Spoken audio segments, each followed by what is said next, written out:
Assalamu alaykum, imam. Je suis très bouleversée. Mon mari a complètement abandonné la salate.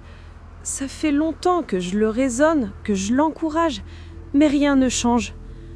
Alors, je n'ai plus envie d'avoir de rapport intime avec lui. Est-ce que je fais mal aux yeux d'Allah? Wa alaykum salam, ma sœur. Ta douleur est légitime. La salate est le pilier de l'islam. Celui qui l'abandonne expose sa foi à un grand danger. Le prophète sallallahu alayhi wa sallam a dit « Entre l'homme et la mécréance, il y a l'abandon de la prière. » Sahih Muslim. Mais, ma sœur, ton mari reste ton mari tant que le mariage n'est pas dissous légalement et religieusement.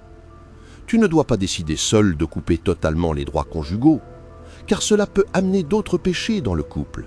Mais, imam, comment puis-je me donner à lui alors que son cœur est froid envers Allah?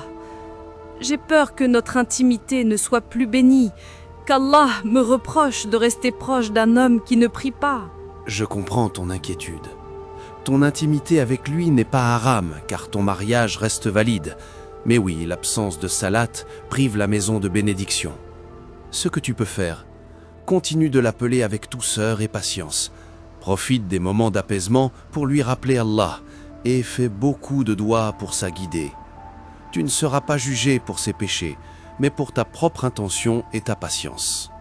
Et si malgré tout, il refuse toujours, est-ce que j'ai le droit de demander la séparation pour protéger ma foi et mon cœur?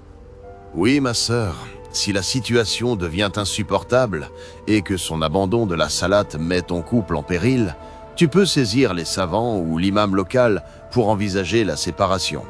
L'islam ne force pas une femme à rester dans une vie conjugale qui la détruit spirituellement. Mais avant d'en arriver là, épuise toutes les voies de rappel, de dialogue et de patience. Car parfois, une femme patiente devient la cause de la guidée de son mari. Dans la sourate Al-Baqarah, verset 216, Allah le sage dit « Il se peut que vous détestiez quelque chose alors que c'est un bien pour vous. Et il se peut que vous aimiez une chose alors qu'elle vous est néfaste. C'est Allah qui sait, alors que vous ne savez pas. » Ma sœur, ce verset appelle les musulmans à privilégier les commandements d'Allah, à chercher sa direction dans leurs décisions, à faire preuve de patience face aux épreuves et à faire confiance à sa sagesse divine malgré la douleur ou les désirs personnels.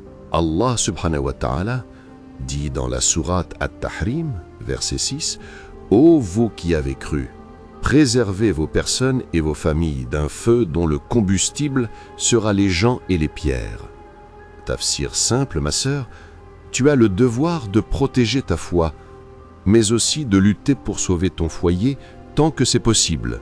Barakallahu fik, imam. Je comprends mieux. Je ne suis pas coupable de son abandon, mais je dois rester patiente et sage.